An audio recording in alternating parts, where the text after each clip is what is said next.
अगदी मोजक्या साहित्यात आणि कमी वेळात बनेल अशी वाटाणा बटाट्याची ग्रेव्ही भाजी. नमस्कार, मी स्वप्नाली. स्वागत आहे तुमचं न्यू मेजवानीमध्ये. रेसिपी साधी सोपी आहे.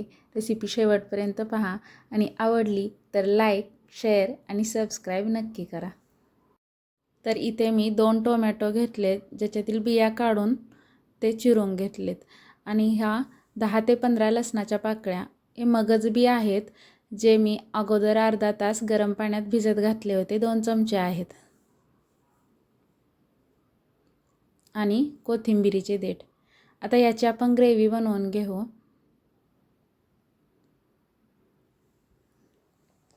ग्रेव्ही बनवली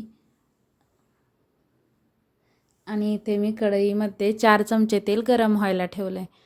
तेल गरम झालं, त्याच्यामध्ये अर्धा चमचा जिरं घातलं आणि 2 कांदे मी मोठे कट करून घेतलेत. कांदा गुलाबी रंगावर परतून घेऊ.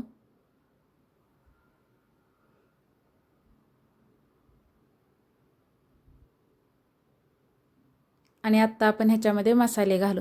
तर हे आहेत काश्मीरी मिरची पावडर 1 चमचा, घरीच बनवलेलं तिखट जे एसूर म्हणतो आपण ते 1 चमचा, आणि किचन किंग मसाला 1 चमचा आणि चवीप्रमाणे मीठ. मसाला परतून झाला, गॅसची फ्लेम कमीच आहे आणि मी आता ग्रेव्ही घालते. राहिलेली ग्रेव्ही भांड्याला चिकटलेली आहे, त्याच्यामध्ये थोडं पाणी घालून तेही घालून घेतलं. आता मिक्स करू आणि ग्रेव्ही तेल सुटेपर्यंत झाकून ठेवून शिजवून घेऊ.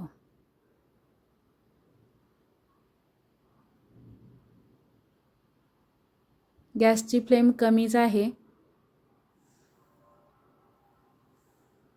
हे बघा, ग्रेव्हीला तेल सुटलंय.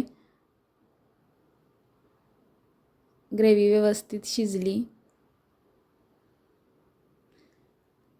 आणि आत्ता आपण ह्याच्यामध्ये वाटाणा आणि बटाटा घालणार आहोत.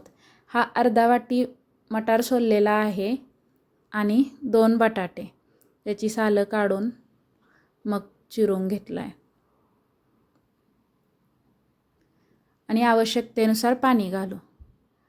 तुम्हाला ग्रेव्ही कशी हवी आहे, घट्ट की थोडीशी पातळ, त्या हिशोबाने पाणी घालायचं. आणि शिजताना नंतर थोडं पाणी कमीच होतं, त्या हिशोबाने पाणी घालून घ्यायचं. मी इथे थोडी पातळ ग्रेव्हीची बनवली, कारण संध्याकाळच्या जेवणासाठी बनवते, तर खूप घट्ट ग्रेव्ही नाही चालणार.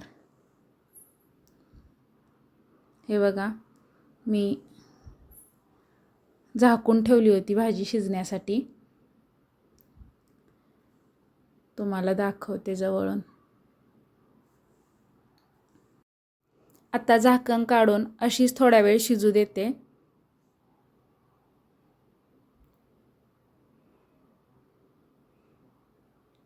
आणि वाटाणा आणि बटाटा व्यवस्थित शिजलेला आहे.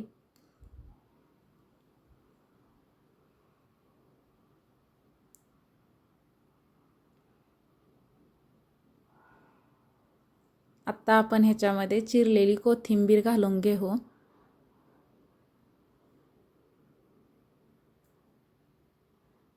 आणि मिक्स करू.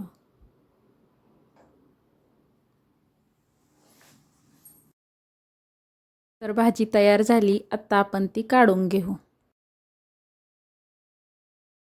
हो, भाजीमध्ये जे मी पाणी वापरलं ते गरम होतं. आता आपण ती काढून घेऊ. तर अगदी साध्या सोप्या पद्धतीने आणि कमीत कमी वेळात, कमीत कमी साहित्यात खूप मस्त भाजी तयार होते. रेसिपी नक्की ट्राय करा. आवडली तर लाईक, शेअर आणि सबस्क्राईब नक्की करा. व्हिडिओ शेवटपर्यंत पाहिल्याबद्दल धन्यवाद.